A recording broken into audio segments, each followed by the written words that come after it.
I'd like to just draw attention to two very fundamental principles that underlie this discussion. And one is that faith, as a word that occurs in almost all the religions. Yeah. What does that mean? Well, in the Snowmass Conference, which is a meeting of many different traditions that took place over many years, and we tried to agree on certain principles, and one of those agreements is that faith precedes belief systems. That means that faith is the consent or surrender to the divine reality or to the ultimate reality or whatever its name is in the different religions before it's broken down into different belief systems which are bound to be influenced by the cultural conditioning of the person or the reformers who worked on that religion.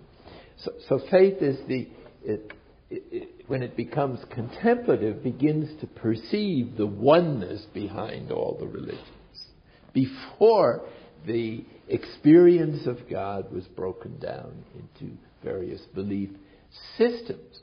You have to have some belief systems because we're human as a starting point, and as I was trying to say, the faculties have to be organized around the faith system or the mythos and the ethos as a stepping stone or a conveyor belt to take us to a further level of relating to this mystery, which is more direct, which doesn't reject our former religious practices, but has a certain freedom towards them so that they're not absolutized. And so the only absolute becomes the absolute.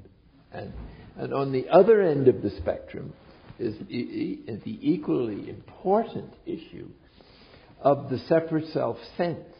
That is the I am that Ken was speaking about, which begins to emerge in very early childhood and then becomes fully reflective and self-conscious around adolescence and so on.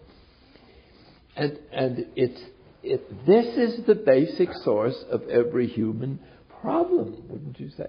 It's the source of certainly every sin in the sense of missing the mark, because it's the separate self-sense that opposes reality and the truth, and which creates our own self and ultimately our own hell if the self we're developing goes to the extremes of selfishness as our own experience and those of many others realizes is quite possible. So at one hand you have the basic oneness of everything that is in its source, and the basic issue of separating ourselves from that oneness, which then means we're separating ourselves from our true self and from everybody else and from the cosmos in varying degrees in which we sin, and the meaning being miss the mark. To miss the mark is to fail to recognize the truth of the situation. And so the separate self-sense is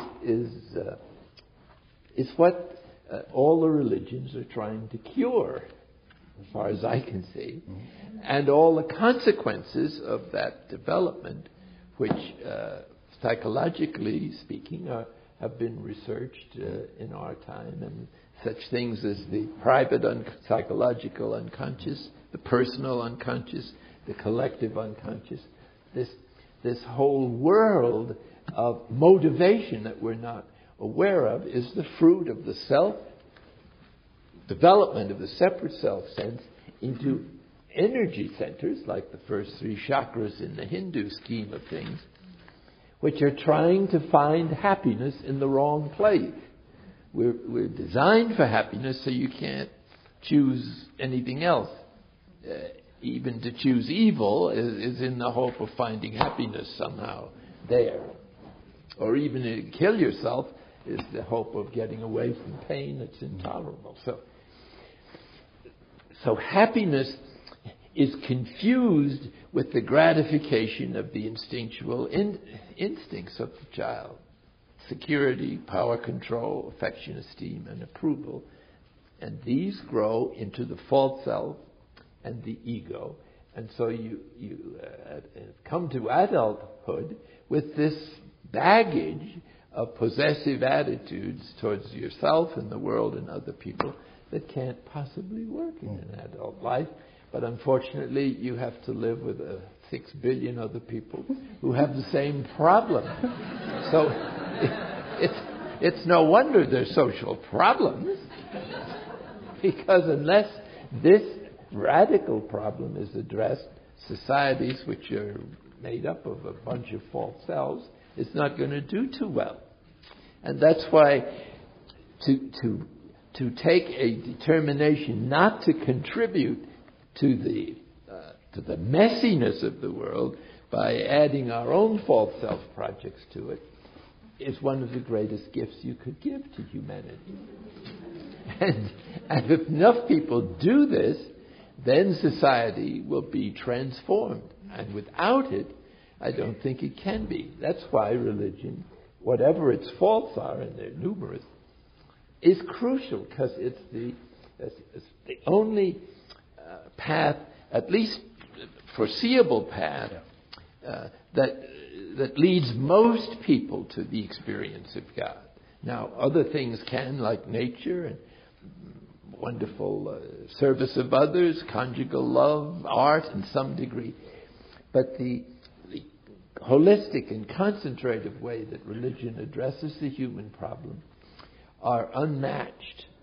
But they also have to be gradually transcended, not by rejection, but by taking the steps in which we relate to God more and more maturely as we grow as human beings into adulthood. And love is certainly very crucial in motivating us to do so. And I suppose that's why the first commandment in the Judeo-Christian scheme of things is to love the Lord your God with your whole mind, with your whole heart, with your whole soul, and with all your strength. It's impossible to do without contemplative prayer and the insight that brings.